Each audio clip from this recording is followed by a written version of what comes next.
Online stray vacancy rounds जे असतात ते सर्टन राऊंड्सच होतात. आता let us talk about for example, जर मी फिजिओथेरपीबद्दल बोलले तर BPTसाठी मॅक्सिमम 3 ते 4 राऊंड्स होतात, ज्याच्यामध्ये प्रायव्हेट, गव्हर्नमेंट आणि प्रायव्हेट ह्या दोघं कॉलेजेसची एकत्र काउन्सिलिंग होते. आणि 3-4 rounds online stay vacancy rounds झाल्यानंतर स्टेट CET सेल काय करतं की नोटीस रिलीज करतं. मोस्ट ऑफ द टाइम्स असं झालेलं आहे की आता पुढचे जे राऊंड्स होतील ते फक्त गव्हर्नमेंटचेच होतील.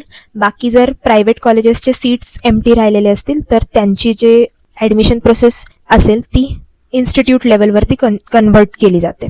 सो इन केस जर तुम्हाला स्टेट म्हणजे राऊंड 3 पर्यंत कॉलेज लागलेलं नाही आहे आणि CETने ही नोटीस डिक्लेअर केली तर मग तुमच्याकडे एकच ऑप्शन राहतो, that is institute level stay rounds, ज्यालाच स्पॉट राऊंड सुद्धा म्हणतात, की ज्याच्यामध्ये तुम्हाला ऑफलाईन जाऊन त्या कॉलेजेसमध्ये ॲडमिशन फॉर्म सबमिट करावा लागतो आणि जी काही प्रोसेस असते ती कॉलेजचे डीन, प्रिन्सिपल, मॅनेजमेंट असतं ते कंडक्ट करतं.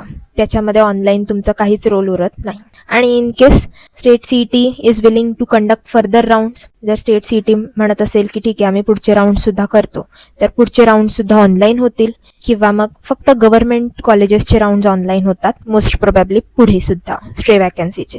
ते त्या नोटिसेस ते CETच्या वेबसाईटवरती अपलोड होतात आणि तोपर्यंत ते राऊंड्स चालतात जोपर्यंत सगळ्या सीट्स ज्या आहेत त्या भरत नाही, specially of government colleges. So ही एक पूर्ण प्रोसेस आहे about how the counselling looks like.